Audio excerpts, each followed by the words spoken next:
el inicio de la sexualidad muchas veces es como una mentira hablar de la virginidad, porque si hoy nos preguntamos en México cuál es el inicio de la vida sexual de la mujer mexicana, según los datos del INEGI es a los 14 años.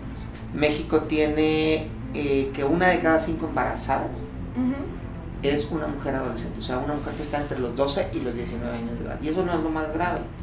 Y luego dicen, me voy a poner un jabón neutro. A ver, señoritas, la vagina tiene un pH ácido. Si tú le pones un jabón neutro, ¿qué va a pasar? Pues se va a desestabilizar. Que es más, ni siquiera necesita jabón, solito, con agua. Por supuesto. Listo. No necesitas más allá de eso. El cólico nunca te debe de incapacitar. Si tú tienes un cólico durante tu menstruación que no te permite hacer tus actividades diarias, eso es anormal. Cada mujer es un mundo. Y cada mujer tiene un tema, y para eso estamos nosotros los ginecólogos y las ginecólogas, para poderles explicar y poderles ayudar a cuidar su salud sexual.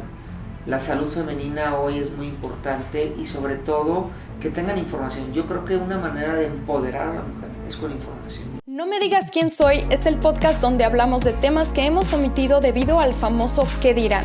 Rompemos con los estereotipos impuestos por la sociedad para que las personas puedan contar sus historias y darnos un punto de vista fresco y real.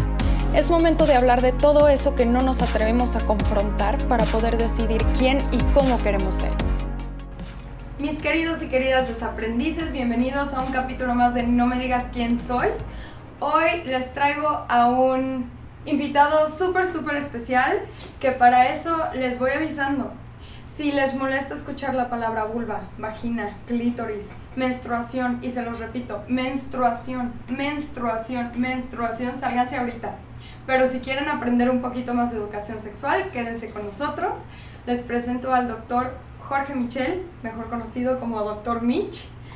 Hola, doctor. Lore, ¿cómo estás? Con el gusto de estar aquí en tu podcast, en tu programa. Me encanta, te agradezco que me hayas invitado y la verdad es que es un tema muy interesante porque como lo hemos platicado fuera de cámara, hay muchas dudas y muchas veces les da mucha vergüenza preguntar, a pesar de que van con el ginecólogo y nos pagan la consulta, les da vergüenza preguntarnos acerca de la salud sexual de la mujer. Que para eso les explico, aquí es mi doctor personal ginecólogo y con un máster en reproducción humana, muy ginecología y reproducción humana.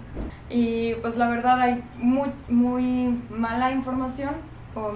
Yo creo que hay mucha información, Lore, pero creo que a veces la información por vergüenza la buscan en internet y sobre todo las chavitas, la gente adolescente busca mucho la información en internet y a veces las fuentes que encuentran no son las adecuadas y eso las deja a merced de una desinformación. O sea, claro, de un bombardeo de información que a lo mejor no es la adecuada y esto provoca que tengan muchos problemas, desde enfermedad de transmisión sexual, desde embarazos no deseados, desde problemas de infertilidad que no buscan a tiempo claro, la ayuda con el ginecólogo que es especialista en esto, etcétera. Hay muchas cosas que son muy interesantes que podemos platicar. Y es que hay muchos tabúes también, especialmente, bueno, yo digo aquí en Guadalajara, bueno, en México, pero la religión es algo que nos pone muchas trabas también para eso, ¿no? Fíjate que la sociedad en general tiene una educación que puede generar ciertos tabúes, como tú lo dices. Yo creo que la educación sexual representa una situación complicada para nuestra población y no nada más para la población mexicana. Yo creo que toda América Latina, yo he sido profesor en muchos cursos en toda América Latina y nos damos cuenta que es la problemática similar en todo esto. Entonces yo creo que es importante tener acercamientos nosotros como ginecólogos a programas como el tuyo, donde le das información a la gente y que la gente sobre todo se pueda acercar, porque ahora el tema de las redes sociales creo que es muy importante, tiene mucho peso y bueno, pues la verdad felicitarte por este programa. Gracias. Me gustaría desmentir un poco de estos mitos. Por ejemplo, empiezo por el de la virginidad. A mí me enseñaron, y esto me lo enseñaron a mí en una escuela que ni siquiera era católica, que perder la virginidad es porque se rompe el himen. Y ahora dicen que no. Mira, fíjate que yo creo que el tema de la virginidad viene, bueno, desde un tema muy acercado a una religión, a varias religiones, no nada más a una. Y específicamente en la parte, a lo mejor física, le dieron mucha importancia a lo que es el himen, pero hay que recordar que el himen puede ser un himen elástico y a lo mejor no se rompe en la primera relación sexual, ¿no? Entonces no podemos hablar de ese tema, ¿no? Y yo creo que es un tema mucho más psicológico que otra cosa, ¿no? Actualmente yo creo que hablar de el inicio de la sexualidad muchas veces es como una mentira hablar de la virginidad, porque si hoy nos preguntamos en México cuál es el inicio de la vida sexual de la mujer mexicana, según los datos del INEGI es a los 14 años, el promedio. Entonces estamos hablando de que la gente que dice que quiere llegar virgen al matrimonio, bueno, o sea, yo creo que es un porcentaje muy pequeño el que llega. Y es que por eso se casan jóvenes después.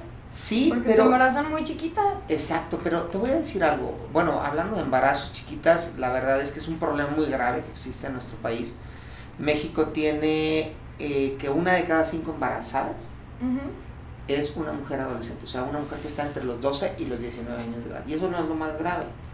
Lo más grave es que de esas mujeres el 50% se vuelve a embarazar antes de los 19 años de edad por segunda vez. Yo tengo una amiga que tiene 1 año menos que yo tengo 30, ella 29 y tiene 4 hijas, 4 hijas, la primera la tuvo a los 15.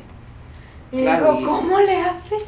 Y te voy a decir otra cosa, y el gran problema de esto es muchas veces todo empieza en tu casa, desde la desinformación, porque los papás, las mamás, creen que hablarles de temas sexuales, de anticoncepción, a los hijos, a las hijas, representa el tema de decirles, ya puedes tener relaciones sexuales.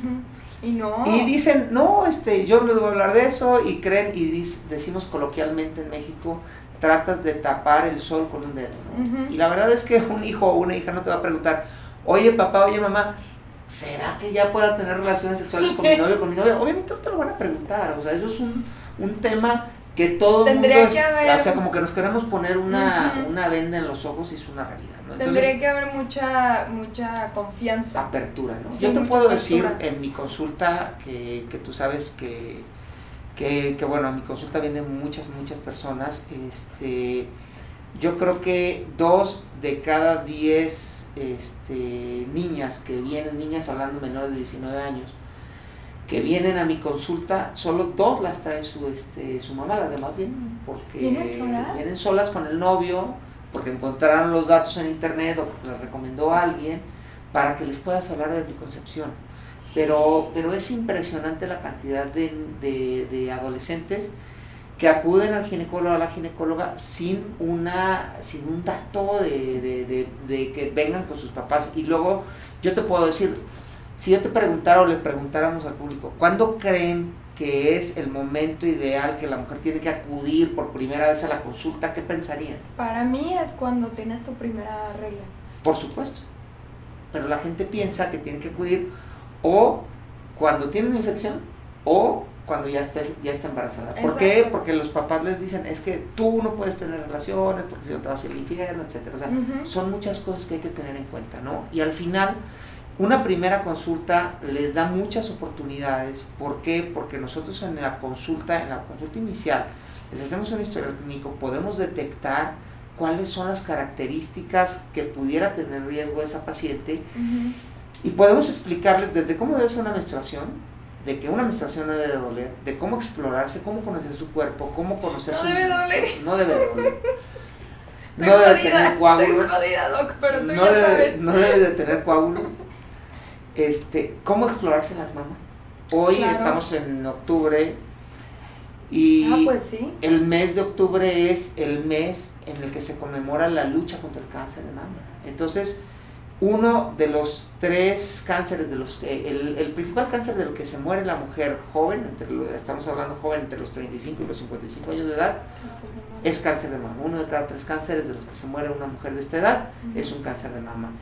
Y es un cáncer que desgraciadamente no se puede prevenir, pero se puede detectar a tiempo. Entonces, esto es un tema muy importante. ¿Por qué? Porque si nosotros, desde que están chiquitas, desde que tienen su primera menstruación, que puede ser 9, 10, 11 años, les enseñamos a explorarse, las mujeres van a detectar de manera temprana algo anormal y se acuden con el ginecólogo porque encuentran algo anormal, pues esto nos dará la pauta para encontrar de manera más temprana estos cánceres. Hoy del 95% o más de los cánceres de mama que se encuentran son cánceres invasivos. Y eso es grave porque la calidad de vida pues empeora y la posibilidad de encontrar una sobrevivencia en este tipo de cáncer, por ejemplo, a 5 años es menos del 50%. Ay, qué feo. Es feo, pero está al alcance de nuestras manos el poderle dar la explicación a una niña y quitarnos los tabús. ¿Por qué? Claro. Porque la gente dice, es que con el ginecólogo, qué vergüenza. No solo eso, a mí hace poco un amigo me preguntó de, oye, y cuando tú eras chiquita, ¿qué onda? ¿Ibas al ginecólogo en qué momento? Y le dije, pues a partir de que me bajó. O sea, yo ya no era pediatra, ¿no? Socialmente soy mujer o mi cuerpo se está desarrollando para cambiar de doctor y necesito a alguien especialista en eso. Entonces, mi mamá iba con un ginecólogo, no con ginecóloga. Me dijo, ¿y a ti no te molestaba que fuera hombre? Y yo, pues no, porque para mi mamá no le molestaba, entonces a mí tampoco. Como que, la verdad, yo doy muchas gracias a mi mamá porque la educación sexual que ella me dio, maravillosa, y nunca hubo nada de tabú, hablándolo, siempre hubo mucha comunicación al respecto. Y algo que me pregunto es, ¿y si son chavitas y el doctor las toca, qué onda? Y yo, porque ahorita a lo mejor podrían, ya sabes, el tema está pues muy latente, ¿no? De que si te tocan inadecuadamente, pero yo digo, ok, yo sé, cuando un doctor me está tocando para ver si tengo bolitas en las mamas o si te quiere seducir, se nota luego, ¿no? Sí, claro, digo, definitivamente la profesionalidad del médico es muy importante. Tú sabes cómo es una consulta aquí con nosotros, que siempre está nuestra enfermera ahí a un lado. Y bueno, es lo parte ideal es que venga la mamá. Por supuesto, en este caso es lo ideal que venga la mamá, pero ante el tabú de que de repente no viene la mamá, lo que hacemos es, si viene sola, pues se pasa obviamente la enfermera, y si viene con el novio, pues pasamos al novio para que la chica esté más tranquila. Muchas veces invitan amigas, muchas veces tratamos de que se pueda sumar la gente para que ellas se sientan en confianza y sobre todo entiendan que la parte del poderse revisar y aprender a revisarse es una parte que tiene que ser algo de constante en tu vida. ¿Por qué? Porque estamos acostumbrados en México y en América Latina a no medicina de prevención, estamos acostumbrados a una medicina curativa. Tú vas al médico o a la doctora cuando tienes dolor, cuando tienes una enfermedad, pero nunca vas para ver cómo puedo prevenir que no me dé una infección, cómo puedo prevenir que no tenga un embarazo en adolescente, cómo puedo prevenir que no tenga un cáncer, etcétera. O sea, hay muchas cosas que tú puedes prevenir y que está al alcance de tus manos con solo ir a una consulta. Ahora, tips, ¿cómo saber si tienes una infección? Esto es bien interesante. ¿Cómo saber si tienes una infección vaginal? Bueno, yo creo que muchas veces las mujeres empiezan a conocer su cuerpo y empiezan a ver los flujos, ¿no? El flujo vaginal, que el flujo vaginal, cuando va avanzando tu ciclo, empiezas a tener, sobre todo a la parte de la mitad del ciclo donde vas a ovular, tu flujo aumenta. Exacto. Pero eso es un flujo de características normalmente transparentes o de repente medio blanquecino, pero no tiene ninguna otra característica. No te da comezón, no te da ardor, no empieza a oler feo. Cuando empieza a cambiar ese flujo y cuando no tiene relación a lo mejor con la parte de la ovulación, que es la mitad del ciclo, que empiezas a ver que te da comezón, que empiezas a ver que huele feo. Todo este tipo de datos son datos de alarma que te tendrían que llamar la atención para que tú puedas decir, ok, esto es anormal y esto tengo que acudir al médico. Porque, ojo, de repente hemos visto los comerciales de las niñas bien, ¿no? Dice, los medicamentos o los óvulos de las niñas bien. Lo odio, ¿cómo las niñas bien? O sea, Lore, yo siempre les pregunto a las niñas, ¿y acaso hay una niña que no sea bien? O sea, dime quién se considera en México una niña que no sea bien, ¿no? Al final, obviamente es una mercadotecnia, pero esto es un problema. ¿Por qué?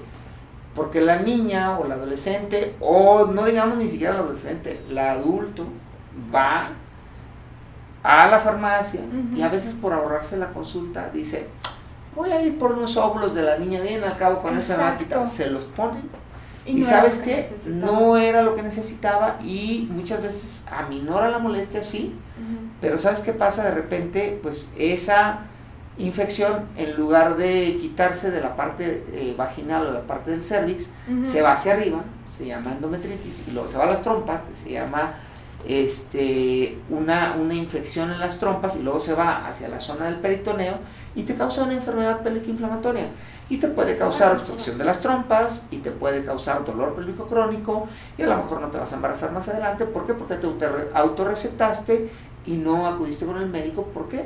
Porque a lo mejor ni siquiera tenías idea de qué bicho te estaba tratando. Exacto. Y sabes qué, por eso hay profesionales, gente, vayan al doctor, por favor. Por supuesto. Y luego a veces confunden las infecciones con temas de dermatitis por contacto. Esto es también súper común. ¿Qué es lo que pasa? De repente cambian el jabón porque se pone de moda un jabón íntimo. Los jabones íntimos y los desodorantes, vaginales. Entonces no, de repente dicen, ay, me lo encontré en la farmacia, ay, me lo recomendó mi amiga, y luego les anda picando. Y luego dicen, me voy a poner un jabón neutro. A ver, señoritas, la vagina tiene un pH ácido. Si tú le pones un jabón neutro, ¿qué va a pasar? Pues se va a desestabilizar. Exacto. Y entonces de repente dicen, me pongo un jabón neutro y luego, oye doctor, es que me pica, tener una infección, no, pues ven a revisarte, ¿no? Pues sabes que seguramente fue el cambio de jabón, ¿no? O sea, pero es un problema. ¿Por qué? Porque... que es más, ni siquiera necesita jabón, solito, con agua. Por supuesto. Listo. No necesitas más allá de eso. Pero la desgracia es que la gente confunde el exceso de estarse lavando, el exceso de higiene, que no requiere esa zona. Claro. Y esto provoca, por supuesto, barrer las bacterias y los parásitos que pueden vivir, los hongos que pueden vivir en la vagina, y luego te provocas infecciones. Y luego te dicen, es que no se me quitan las infecciones, que no, pues bueno, es que si te estás lave, pues por supuesto, en lugar de estarte lavando esa zona, mejor antes de ir al baño, lávate las manos antes de hacer pipí. Exacto. Porque luego muchas veces, si tú les preguntas, yo les he preguntado muchas veces, hasta a mis alumnos les pregunto, ¿quién se lava las manos antes de ir a orinar? Y el 20% levanta la mano. O sea, ¿por qué? Porque no es una costumbre. La gente te dice, lávate las manos después de ir al baño. O no, inclusive, lávate las manos antes y después de ir al baño. Sí, y cómo te limpias. Por supuesto. ¿Cómo te limpias? Porque te enseñan, bueno, las mujeres idealmente es de adelante hacia atrás. Porque si te limpias de atrás para adelante, pues te vas a traer todas las bacterias que tiene la zona anal, ¿no? Entonces limpiarte de atrás para adelante, pues no tiene lógica alguna. No, pero a veces... Pero es más cómodo, o sea, es muy común ver a la mujer, disculpen la pose, pero pues sí, ¿no? O sea, en el excusado está aquí la aperturita, te limpias y ya, pero pues... Pero yo te voy a decir otra cosa muy interesante.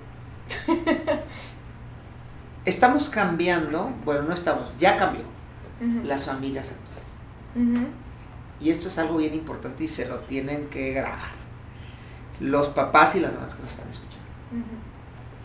Hoy hay muchas familias que están divorciados.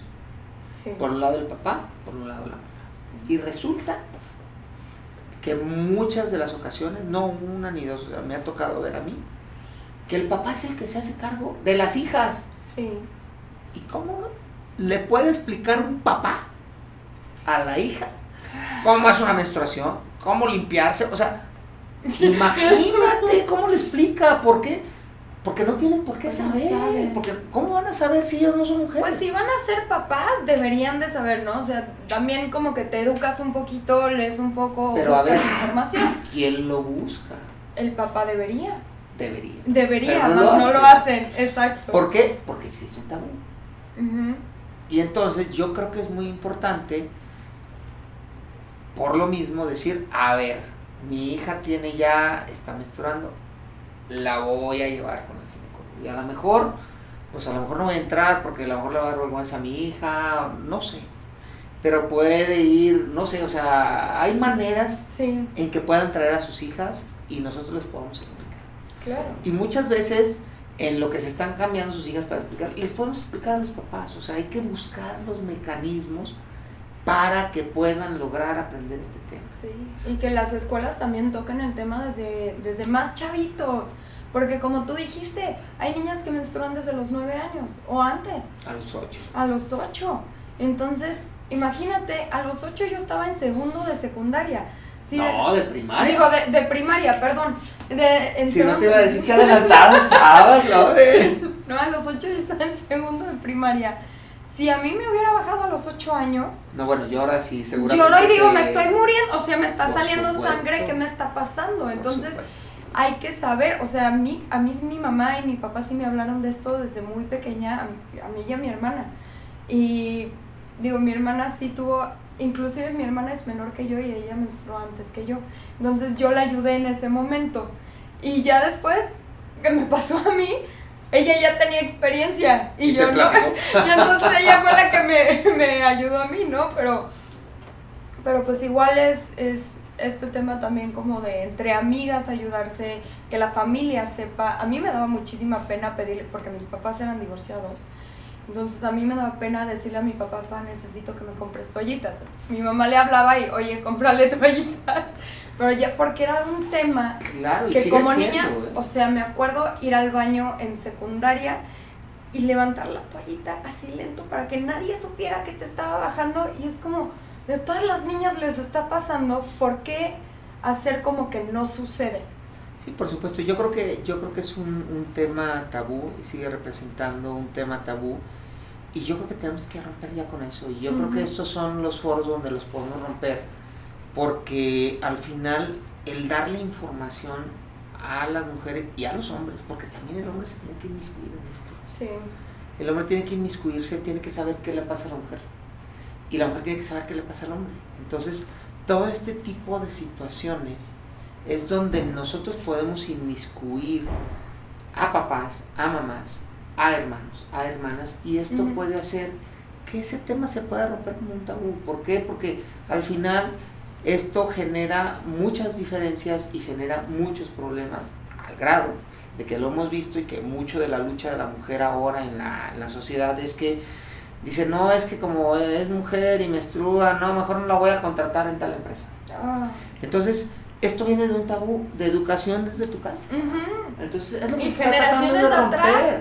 Pero en lugar de ponernos a luchar hombres contra mujeres, que no se trata de eso, porque parece una guerra de sexos actualmente, lo que se tiene que hacer es educar a los niños y a las niñas y darles la oportunidad de entender las diferencias que existen y que que podamos decir, a ver, ¿cómo podemos integrar esto a una sociedad y que deje de ser tabú todas estas diferencias?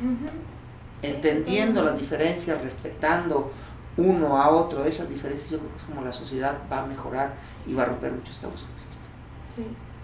Sí, y pues, o sea, cuidarnos y saber que no tenemos que llegar hasta el último momento para ir al doctor, que de hecho el otro día me platicabas que si has tenido pacientes que de repente llegan con un olor hediondo y el problema es porque llevan con un Tampax ahí desde hace, no sé, del ciclo pasado, ¿no? Del ciclo menstrual hasta pasado. de 2 ciclos, o sea, ¿Cómo? Un tema, no entiendo. Es un tema muy más común de lo que te imaginas. No de entiendo. verdad es que hay cosas que la mujer al no conocer su cuerpo, al no saberse tocar, pues muchas veces esto genera un problema grave y no entienden qué les está pasando. O sea, de repente puedes estar tan ensimismada en tu trabajo, en tu estudio, en lo que tú quieras.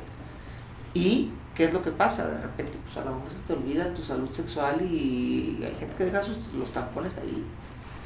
Entonces... Pero ¿cómo se te puede olvidar que tienes un tampón ahí? O sea, a mí luego no sé, cuando usaba tampones, porque ahorita soy más de copa menstrual.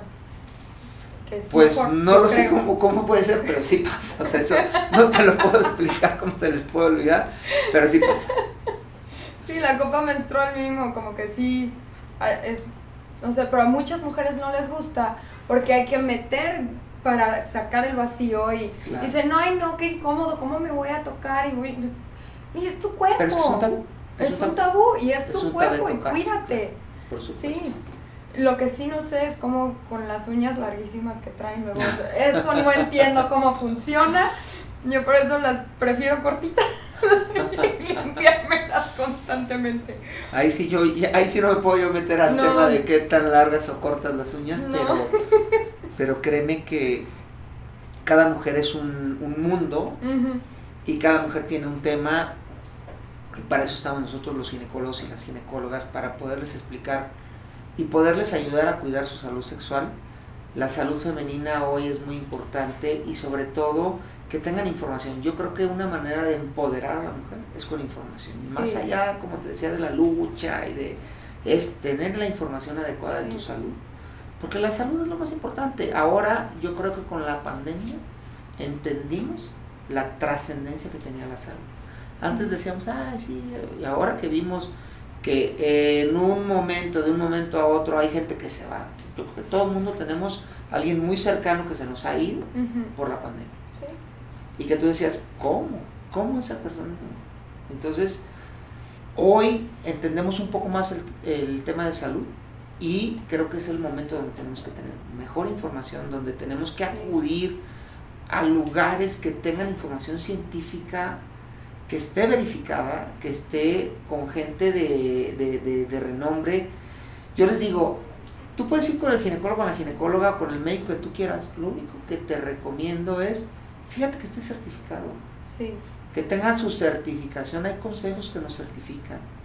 Fíjate que esté certificado. ¿Por qué? Porque muchas veces dices, voy con el más barato. Y te sale caro. Lo barato sale caro. Lo barato sale caro.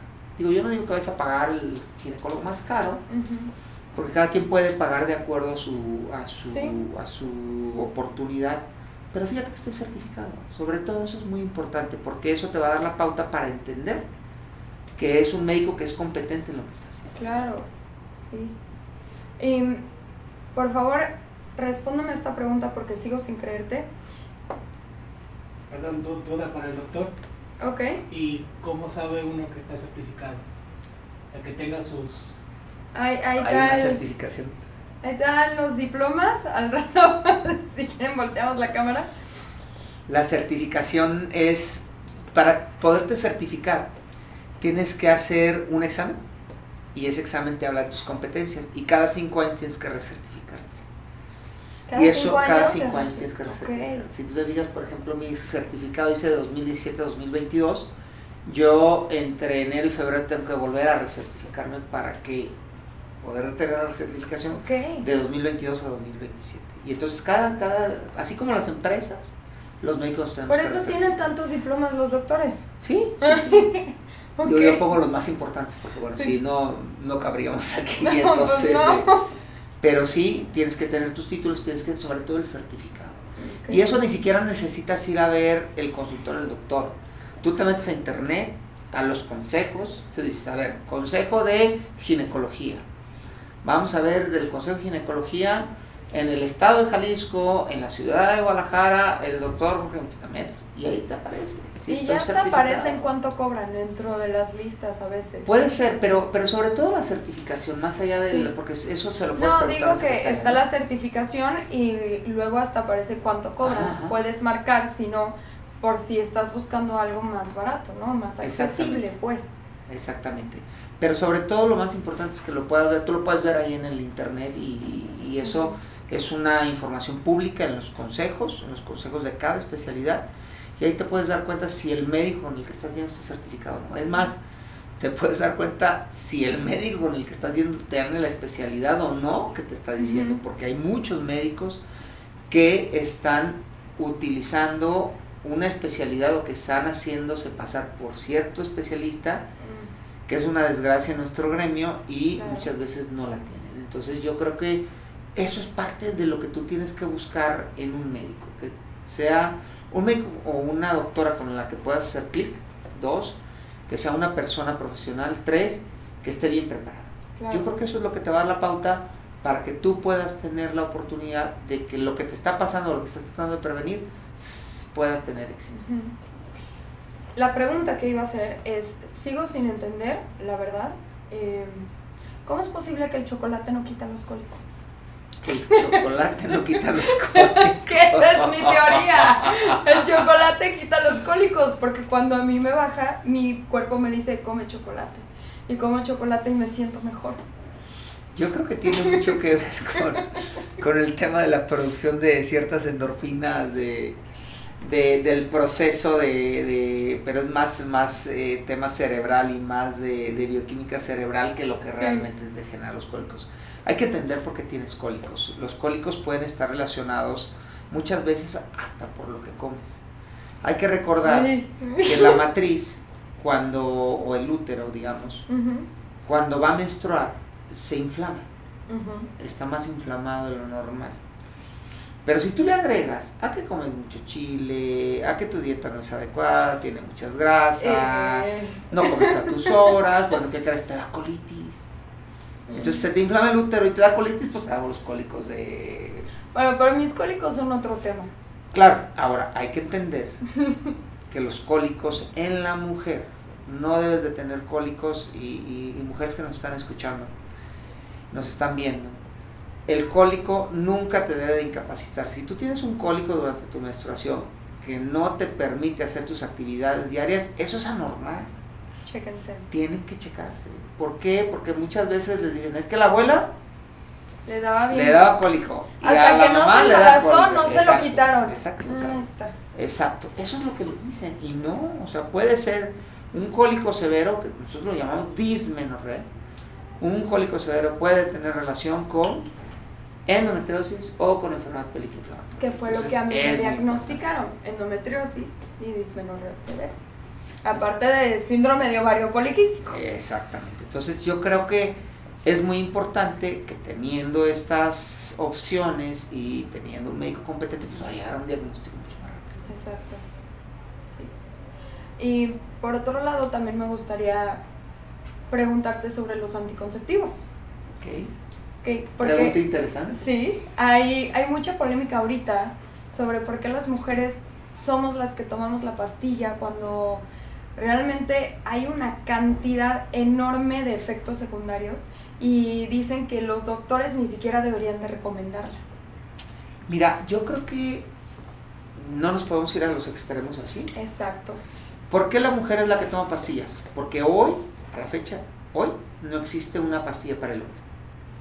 Entonces pronto ya habrá la inyección aquí en México. Pronto habrá no. la inyección, pero todavía no está. Entonces hoy no hay, el único anticonceptivo que existe en el hombre, que podríamos hablar de anticoncepción y que es una anticoncepción no reversible, sería la vasectomía o algún método de barrera que sería el condón, ¿no? Sí.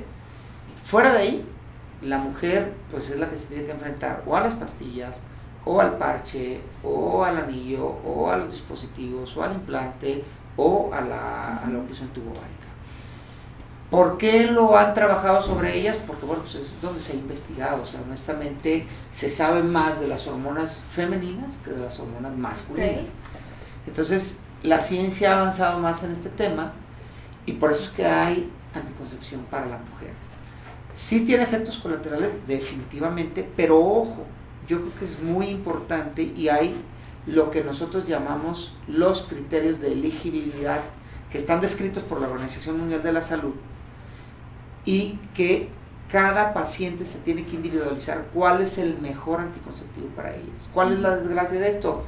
Que la mujer, más del 50%, decide su anticoncepción solita. Y entonces, pues tienes muchos efectos colaterales porque ni siquiera sabes cuál es el ideal para ti.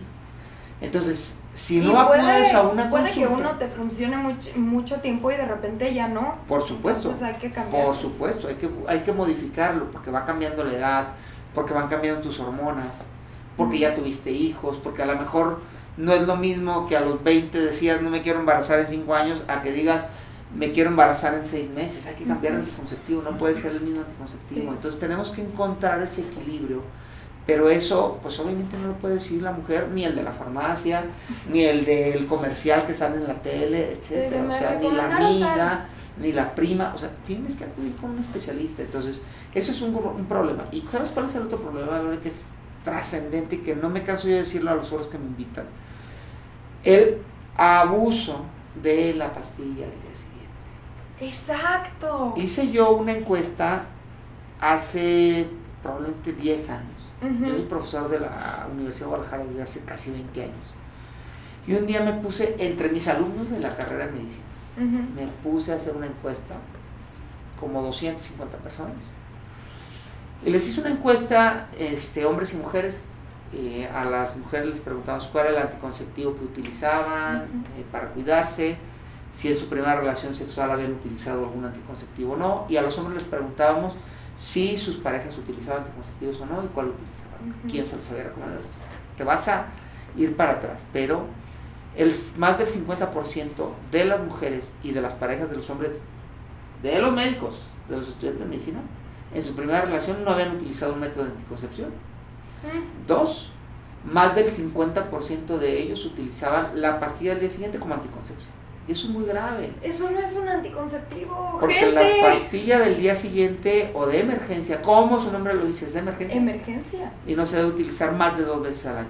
A mí me han llegado pacientes aquí a mi consultorio que en un mes lo han utilizado 4 veces. No, pues el desmadre hormonal que deben de traer Pues es imagínate, increíble. Por supuesto. Y Yo luego, afortunadamente nunca la he tenido que utilizar y digo porque me cuido y porque voy con el ginecólogo y voy y tomo mis pastillas. pero es que es bien importante porque al final muchas veces esto va en relación a que ni siquiera preguntan, no van con el ginecólogo y luego dicen, híjole, ya la regué y ahora, bueno, pues sabes qué, vamos a tomar la pastilla al día siguiente. ¿Y sabes cuál es el otro tema? Ahora que se empieza con el tema de la despenalización del aborto, existe un problema porque ¿qué es lo que va a pasar o qué es lo que está pasando? Muchas veces el aborto lo utilizan como anticoncepción. No. Y esto, bueno, más allá del que esté bien o esté mal, yo no voy a juzgar si está bien o está mal, porque al final cada mujer puede decidir sobre su tema en el embarazo. Pero ojo, yo creo que es muy importante, antes de decidir hacerte un aborto, pues mejor cuídate, ¿no? O sea, al final, digo, entiendo que hay muchos panoramas, hay muchos escenarios, pero cuídense en esa parte, porque si tú tienes un anticonceptivo que estás previniendo, pues vas a prevenir un embarazo como estás deseando. Exacto. Y no te vayas a la semana 12, cuando ya está el embarazo ahí formado y que ya los bebés están formados, y decir, bueno, voy a abortar. Bueno, pues es su decisión, está bien, pero ¿por qué no lo preveniste? ¿No? Y no es que yo diga estoy en contra o estoy a favor. La verdad es que cada quien debe de tomar su decisión. Yo no voy a ser quien lo juzgue. Pero la luego verdad por es que no voy a usar hacer. condón, porque ni siquiera Por es supuesto. anticonceptivo, o sea, ni siquiera tienes que tomar pastilla con condón. Y entiendo en el caso extremo de violaciones, Claro, bueno, eso ya es otro eso tema. ya es otro tema, no estamos hablando de eso, pero Estamos sí, hablando muchas veces hasta de una relación casual. exacto, Una relación casual donde en se un embarazaron. noviazgo, en un de ya años, ¿no? Nada más por no querer usar condón o no querer estar con anticonceptivos, te embarazas y luego dices, Pues vamos abortando. vamos a abortar. Y yo creo que si encuentras un método, pues, hay un método para cada paciente, Ujú. hay un método para cada pareja. Y yo creo que aquí se tiene que inmiscuir la pareja, porque los hombres que nos están escuchando, Ujú. que nos están viendo, tienen que inmiscuirse. De verdad, no es nada más un tema de la mujer. Esto es, un hijo es 50 y 50. Ey. Entonces, tienen que inmiscuirse, tienen que pensar, a ver, ok, decidimos tener relaciones sexuales, va. ¿Eso qué me implica? ¿Tengo derechos? Hay derechos sexuales, sí. Ujú. Los derechos sexuales implican que tú te puedes relacionar con quien tú quieras, pero hay obligaciones. Exacto. Si tú decides tener relaciones sexuales y decides correr el riesgo de embarazarte porque no estás utilizando un anticonceptivo, pues también tienes que responder. Ujú. Entonces, ahí es donde creo que puede haber la opción de que si tú platicas con tu pareja y tú le dices, oye, a ver, estamos teniendo relaciones, necesitamos cuidar, acompáñame con el ginecólogo, vamos buscando cuál es el método ideal para nosotros como pareja. Y por favor que no crean que el coito interrumpido es un método anticonceptivo. Puede funcionar, pero no es el ideal. Ajá. No es el ideal. Exacto. Tiene muchas fallas. Muchas. O sea, realmente la posibilidad de falla puede oscilar entre el 30 y el 40%. Y Es que muchísimo. Sí, la mayoría de los embarazos Casi se lo son por estás eso. dejando a una moneda. al volar. Exacto. Entonces hay que tener mucho cuidado. Sí, sí. Ujú. Porque también hay que conocer nuestro ciclo menstrual, cuando estamos ovulando, cuando no y demás. Entonces, pues sí, Por está supuesto. difícil. Exactamente. Sí, yo creo que es muy importante el poderlo platicar. Y ¿sabes cuál es la otra cosa que creo que también es trascendente?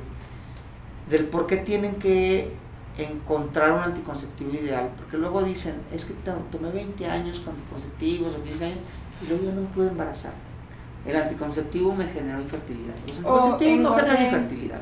También el engordé o el me salió acné, cosas así. Los anticonceptivos no generan infertilidad.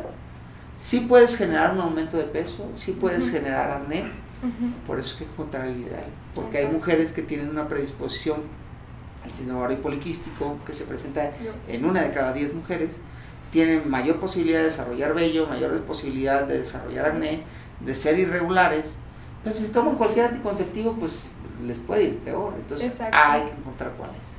Entonces creo que desde ahí es donde nosotros podemos tener una injerencia importante en la paciente, donde tú puedes tener una educación sexual ginecológica adecuada, y la verdad es que luego las cosas van a ser más sencillas y va a haber menos problemas. Sí, definitivamente. Oye, Doc, y pues para terminar, la verdad, yo normalmente llego a esta sección que se llama Genitalizando. Genitalizando, te voy a hacer un par de preguntas que hasta se me hace raro. Se me hace raro hacerte eso. Pero ahí va. Si tu pene se vistiera, ¿qué usaría? Si mi pene se vistiera, ¿qué usaría? Un moño. ¿Qué? Si hablara, ¿qué diría? 2 palabras o una frase pequeña. Depende a quién se las diga. Sí, no importa. Diría, aquí estoy. Ok. ¿Por qué es importante tu pene? Porque como cualquier parte del cuerpo, creo que tiene una función importante, y bueno, la función sexual yo creo que es parte importante y pilar de la vida de nosotros. Esa es la respuesta de un médico. Ok. ¿A qué te recuerda tu pene? ¿A qué me recuerda mi pene? Pues me puede recordar a momentos felices. Ok. Y última y mi favorita, ¿a qué huele? ¿Qué huele tu pene? A pene. ¿Cuál es el olor a pene? Pues el olor a pene es el olor a pene, ¿no? O sea, es un olor sui generis del pene. ¿A qué huele? A pene. Huele rico, huele rico. Huele rico, ok. Sí, está bien. Es que esta encuesta viene de los monólogos de la vagina. Correcto. De Eve Ensler. Sí, he visto esa obra 2 o 3 veces. Pues a mí me fascina, entonces siempre hago estas preguntas, ya sea mujeres o hombres. Y se me hace muy curioso como los hombres normalmente me dicen huele a virilidad, huele a testosterona, ya sabes, o me recuerda a un mástil, y las mujeres es como de, no, pues me recuerda a un cenote y me recuerda a algo muy bello y huele a flores. Entonces, bueno, o sea, probablemente es por la forma, ¿no? O sea, sí, claro, la relación es muy distinta, entonces... Es que a qué te recuerda es diferente, pues, por ejemplo, a qué huele, ¿no? O sea... ¿a qué huele también? Sí, huele a flores o a chocolate. El chiste es hacerle como metáfora, la verdad, porque, pues sí. Te iba a decir, huele a Tootsie Pop. Pero se hubiera visto muy corriente eso. He tenido peores. Entonces la puedes grabar. Sí. O sea, me han dicho huele a pescado. O a pulparindo, ¿no? Oye, si huele a pescado es una infección, ¿eh? Huele a pescado y yo, ay, mi vida, chécate. Sí, claro. Pero pues sí. Muchas gracias. Lore, un gusto. La verdad, muy padre, muy divertido, y espero que les haya servido. Sí, y muchas gracias por todo. La verdad es que definitivamente sirve. Y a ver si luego una segunda vuelta, ya sea para tocar temas, indagar más o no sé, pero pues... Lo que tú quieras, estoy aquí a tus órdenes. Gracias. Es tu consultorio, aquí lo podemos hacer estudio. Pues muchas gracias y muchas gracias a todos ustedes por escucharnos. Recuerden suscribirse al canal, seguirme en mis redes sociales y recuerden también que el problema no eres tú, sino la manera en la que te evalúas. Yo soy Lorenza Maza y esto fue No me digas quién soy.